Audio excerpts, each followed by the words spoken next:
Good morning, Rabbi Isai. Good morning, good morning. We're in the middle of a Gavaldiga Sugya. If you remember, we're bang smack in the middle of the Sugya of Pasaba Bekisnin with the Sugya of Mezonos rolls. We talked all about it, we spoke about the different conditions, so wouldn't be doing much justice if we didn't actually get to the actual halacha, which I want to get to today. Okay, so the shaila of today basically is, do Mezonos rolls actually exist? And our shaila basically is, if you would be able to call up the Heilige Chofetz Chaim's Chus and Yugen Alayni and say, Rebbe, I have a Mezonos roll in front of me. What bracha do I make? What would he say? That's the shaila. What would the Heilige Chofetz Chaim say with such a shaila? What bracha is a Mezonos roll? Does it exist? How does it work? So we're going to speak about that today. So, until now, last week, beginning of last week, middle of last week, whatever it was, we went through the three main conditions that the Rishonim gave us, and I told you that is a hagdama to what we're learning today, of what makes something a Mezonos. In other words, we started all the way in the beginning discussing how wheat that's been crushed and being baked in an oven is always going to be a hamoitzi. I don't care if it's in the form of a rogalach, a chocolate cake, or a piece of challah. It's midaraisa, it's a hamoitzi lechem in the oretz with benching, it's a regular din of bread. However, we said there are certain tanoim that the Rishonim gave us that if you make it with one of those three, don't need all three, one of those three, the din of that bread will automatically make it a Mezonos. The reason for that is because no one's kovei suda on something that is not eaten in large quantities. Nobody eats huge quantities of rogalach or chocolate cake. You have a bit as a snack, mimela. That is not considered to be amoitzi. We said there are three conditions. Let's just quickly go over it because we've had a break in between, and let's dive straight into the sugya. Condition number one, and again, you don't need all three, you need one or the other, it is filled with something sweet, which we spoke about, chocolate chips and these things. The other thing, if it's dry and crumbly and crunchy, like a pretzel or something similar to that, again, a Mezonos, even though same ingredients as challah, but it's made in a crunchy, crumbly, dry way, that becomes a Mezonos because no one is generally kovei suda. We said there are exceptions, that if you eat as much as people are generally kovei suda, then of course we'll discuss that. It'll be amoitzi.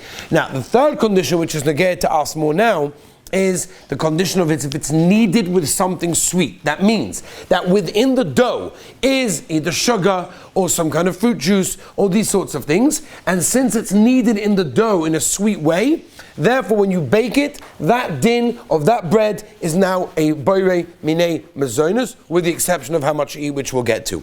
Okay? So that is basically what it is. It comes out that if you take a Mezonos roll theoretically, and they take fruit juice in it, it should come out that it's going to be a boirei minei Mezonos with an alamichya at the end, no benching. Okay? There is a problem. The problem is if you learn the halacha inside. I mean, everything right now is great. Sounds good, right? Go to the store, get a Mezonos roll, you make a Mezonos, you eat it, alamicha, machaya, didn't have to wash, didn't have to bench. This is gavaldik. The problem begins when you start to learn halacha. And you start to open up the Shulchan Aruch inside, and then you're like, they've tricked me my whole life. Let's learn the Shulchan Aruch by say inside. Okay, I generally don't like to read inside during shir, but this is something you have to know. And this is something that people are going to ask you, and you'll be like, I don't know, I heard it in shir. No, you're going to look this up yourself, right? You look this up, Kuf Samaches Sif Zayin. Pas Haba Bekisnin. Yesh Mefarshim Pas also Kavim Kissin with the pockets. Shamanama so Dvash Sukkah, you put honey or sugar, whatever. There goes them nuts and shkeda, v'tavrim and spices. Okay, whatever that is. That's what we spoke about that. Here we go. You've got honey or oil or cholov, milk, spices, cocoa, all these things. And you bake it. Yeah? Okay, so that's a Mezonos roll. That's a Mezonos. Because you put sweet things, Zev, you with me? In the dough. Furush, it's Mezonos. V'hu, listen carefully,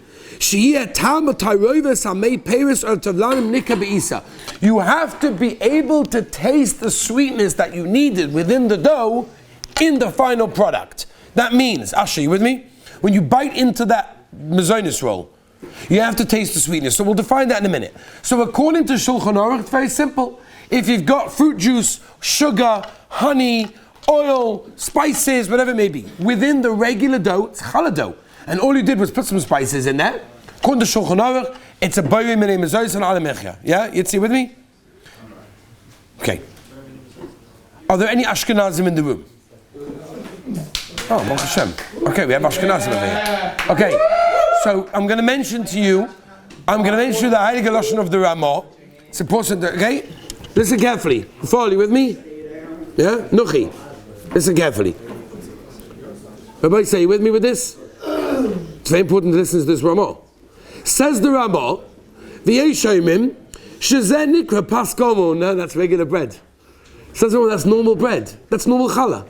Ragalach, Mezonos rolls, all of these things. It's regular bread. They're pas gomo. It's not my lashon, Rabbi say. It's my first Ramah. Kuf samaches, sif, zayin. For those of you that think, ha, you Ashkenazim out there, you guys have to wash. Over Inzra, Sfadim, we're okay. Just hold on a minute. We'll get to you people also.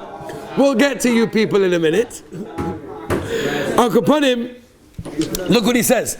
He says, Elo imkein, unless yesh bem harbe tavlen udvash keminim esika shekohen lekach shekemat hadvash v'atavlen heim ikka v'chein noigin.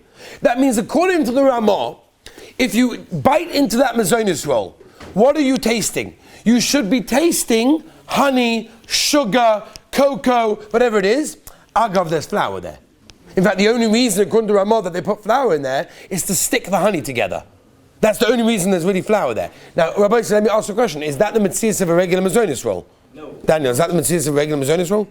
That you taste it like, wow, this is so sickly sweet. Mama, sickly sweet. Shem Yerachim, according to the Ramah, one second, we'll do questions in a minute. So it's got to be that the iketam of the entire roll is the sweetness, Asha, yeah? Yeah. The whole ikere is the sweetness, which, by the way, is not only a Ramah, it's the Taz, it's the Eli Rabbah, and as though it's the Heilige Psak from the Heilige Chofetz Chaim. Schus, and you're going to line in the Chofetz Chaim, in the Mishnah Berurah. The Halacha Lemaisa, the Taz, the Eli Rabbah, the Mishnah Berurah, the Aruch HaShulchan, is Lemaisa. The only way you can make a Mezonos on a Mezonos roll is if you dig into the Mezonos roll, and it's so sickly sweet that the flour is only there as an agav, but the ikar is the sweetness.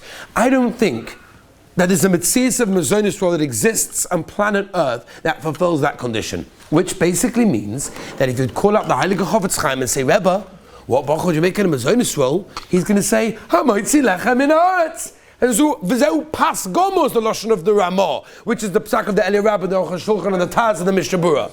Right? I met a guy once in the Makola. He picked the wrong guy to ask. And he says to me, excuse me, where's the Mezonos rolls? Ah, perfect guy. I said, sorry? No, so where's the Mezonos rolls? I said, I don't know what you're talking about, there's no such thing. What do you mean? They always sell Mezonos rolls over here in the Makola. I always normally buy it. I said, it doesn't exist. There's regular rolls. You ask the Ramah, you ask the Mishnah Berurah, you ask the Taz, you ask the Eli Rabbah, you ask the Aruch HaShulchan. You have to make Hamoitzi lechem min haaretz. There's no such thing. And again, I'm not making this up. You look up the Shulchan Aruch, Kuf Samaches, Sif Ches, Sif Zayin, very clear. The Ramah says, V'zeu pas gomu. It's regular bread, even if it's kneaded with, unless the sweetness is so unbelievably sickly sweet that the ikar is the honey, the cocoa, the sugar, agav the flour. Lev, you with me? You had a question? Burger buns, hot dog buns, that's Mezonos. Oh, I don't know what you're talking about. All I know is what the Ramah says. Okay, let me ask you a question. Let me ask you a shayla, right? Burger buns. When you dig into the burger bun, you taste sickly sweet, right? So then that's pas gomo. That's what the Ramah just told me. It's like a shayla. So why does it say because of Mezonos? It's a good kasha. You listen to everything that it says? There's a Shulchan Aruch that's got many halachas that says do this, don't do this, don't. You listen to that one also? Or you just listen to the broch on the bottom of the packet of the roll? That's a good point, by the way, what you're saying. Okay, so Levi has a gavaldige kasha. Let's deal with this. Let's deal with Levi's kasha. Levi has a kasha. What? I should mention it? Okay, fine. I'm not going to say where. But Levi has a kasha, and he says where he comes from, wherever that may be, Shtei Mefurish Mezonos. They're lying. What's pshat? It's a reliable source. It's a reliable source. What's pshat? Okay, so I'm going to give you pshat. Okay? Rabbi said like this. I want to tell you the tztadim to be makel of why the olam gives a Mezonos on a hechsha, when the people who are giving the hechsha write Mezonos on it, and why maybe you can also say Mezonos on a Mezonos roll. I just wanted to make it clear that until now we're dealing with clear-cut Shulchan Aruch and Ramah, that it's very, very clear that according to Ramah for sure, According to Mishnah Berurah and other Ashkenazi poskim, there's no shaila that the only way you can make a mezonos on a mezonos roll if it's 1,000% sickly sweet. The ikar is the sweetness and the agav is the flour. According to the Ramah, according to Mishnah Berurah, there's nothing to talk about. That's poshet. However, What about the challah? Yeah. That's awfully sweet. Okay. Meaning you taste it and it's mamish sickly sweet. Huh? What's the airplane is sickly sweet?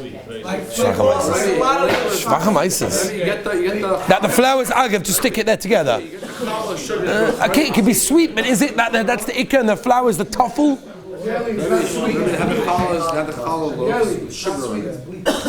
That's you have to know if it's baked. Okay, that could be. Okay, so let's talk about this. How lemaisa can we make a mezonos on mezonos bread? So the first heter we have is the Heilige Marsham. The Heilige Marsham, I remember Rabbi Zul Orbach always telling me, don't went to see Rabbi Zul. That Rabbi Zul Orbach told me that his shver, Rav Elyashiv Zatzal, when he heard the Marsham, the mamish like, the Marsham. The Marsham is, we had a Yortzeit video on the Marsham actually. If anybody wants to go back and hear a little bit about the Marsham, on the Yortzeit's chat there is a video on the Heilige Marsham. Anyway, the Marsham brings down Pshat in the Beis Yosef. He says that you only need the ikar tam in the actual flour if the majority of the ingredients in the flour is not mei peiros. Zug the Marsham, once you have the ingredients in the challah, in the dough, is roiv mei peiros, is the majority fruit juice, then you don't need the tam anymore. Mimela, according to the Marsham, as long as most of the majority of the liquid ingredients in the challah is fruit juice, not from concentrate, but real 100% fruit juice, then I don't care if you can taste it in the dough. Loch patli, because roiv majority ingredients is fruit juice. Memela zuk the Marsham. You can make a bracha on that. You can make a hamoitzi. You can make a mezonos on that. And Azoi Pascha the Maisi brings from the Heilige Shla Kudish. We were by the Shla Kudish not so long ago. The Shla Kudish also that wants to say pshat in the Ramah that says you need a lot of taste of fruit juice to make a mezonos. So the Heilige Shla Kudish, that's only if there's not roiv mei peiros. But the moment you got most roiv mei peiros means you got majority ingredients of fruit juice. Zog the Heilige Shla Kudish, the Marsham, Pshat in the Ramah, you can make a mezonos even if you don't taste it. The Roiv Chasidisha Achshevim. By the way, you will see that most Achshevim that give a mezonos on something are Chasidish. And because they are being soimech on either the Shla Kudish or the Marsham, or see in a minute from the Shulchan Aruch Harav, the Balatanya, that they're soimech on that. And that's why I spoke to many Akshem. I spent a lot of time calling up different Akshem in the world. A lot of the literature Akshem would never give him a Mezonos. No such thing. Why? Because the Ramah, because the Mishnah, we can't do it. According to the sheet of the Marsham, it's Gavaldik, because roiv mei peiros. If they have, there's no problem, I'm giving you pshat. That's what I'm telling you. Comes along the Shulchan Aruch Harav and the Balatanya, and he says the same idea. He says that the pshat in the Ramah is going on percent. That means as long as it's got roiv mei peiros, then it's got a din as a mezonos. So according to the Shla Kodesh, according to the Marsham, according to Shulchan Aruch Harav, as long as it's got to be be'emes, real fruit juice, not concentrate that they add water to it, real fruit juice. That's why when you go to a pizza store, for example, we're not going to discuss right now pizza, but just an example, if they put roiv mei peiros, they actually put real fruit juice in it, then a nachanami, it will be a mezonos. Obviously, depending on how much you eat, which we'll get to in a minute. But Al Kaponim, that's what that is. The Nesivas, we'll talk about that. Well, the Nesivas, the Heilige Nesivas, brings down, it depends on the tzura. In other words, if the tzura is something that's nika olav, it's clear on it, that it's eaten as a snack, that's a mezonos. If it's clear that it's eaten as a meal, it's going to be a moitzi. That's why, for example, bridge rolls are going to be mezonos, because they're small little tiny little rolls, like they serve for a kiddush, they put like tuna on it and, whatever, something like that. The Shlomo Zalman and Rav Moshe said it really depends on the minhag hamokim. If people are kavei suda on it, said it's going to be a moitzi even if you're eating it as a snack. It really depends on the minhag hamokim. But Al Kaponim, Shlomo Zalman said the minhag of Yerushalayim is to be soimech on a roiv mei peiros, but you taste it a little bit. In other words, there's a bit of sweetness of a taste, but it doesn't have to be that the ikka is the sweetness, like the Ramah said. So that will answer up why many of the Mezonos rolls and all these things that we eat are Mezonos, even though, according to the Ramah, according to Mishnah Berurah, it doesn't exist, because there's no such thing. And if you would ask the Mishnah Berurah, it would say it doesn't exist. But according to the Marsham, the Shloach Kodesh Shulchan Aruch Harav, then Avada, it's got a din of a Mezonos, because, and only because, it's got Roiv Mei Peris, which means it has to have Roiv Mei Peris. Let's just finish with this and we'll continue tomorrow. There's one major exception. And this, by the way, is according to everyone, even according to Shulchan Aruch, and even for those people who say, I don't wash on pizza. You know those people, by the way, that say that. I don't wash on pizza. Right? I don't wash on pizza. That's because they never learned the Shulchan Aruch. It's very, very sad. So what we have to do is, we have to learn a bit of Shulchan Aruch over here. Right? We'll have to speak about that. We'll have to see what that means. We have to see what that means. So let's just. Doesn't make a difference if you're eating it because it has to have roid mei peris in it. If it's got roid mei peris, it doesn't make a difference if it's got a bit of sweetness in it, he's sweet. If it's got roid mei peris, there's nothing to talk about. Okay? Now, Rabbi Say, there are two exceptions to this rule, which we have to discuss. Okay, maybe we'll do it tomorrow because it's late. Exception number one. How much of this Mezonos rolls or bread are you eating by itself? And number two, even if you're eating a small amount of that, but you're eating other things together with it. For example, you go on an aeroplane and they serve you a small Mezonos roll, but together with the Mezonos roll, they're serving you a ganze sida. So then obviously that's going to be different. And all of a sudden that's going to be combined. And the same thing could be also with pizza. If you think, I'm only eating one slice, and then you're also eating A, B, C, D, and E as well, and can I know he's stuffed afterwards? That will be mitzvah, that will be combined to call it amoitzi lechem and oris, that you have to bench, even according to the Shulchan Aruch. That's more makel over here. Tomorrow, Rabbi Say, we'll continue with the exceptions and conditions. Have a wonderful day.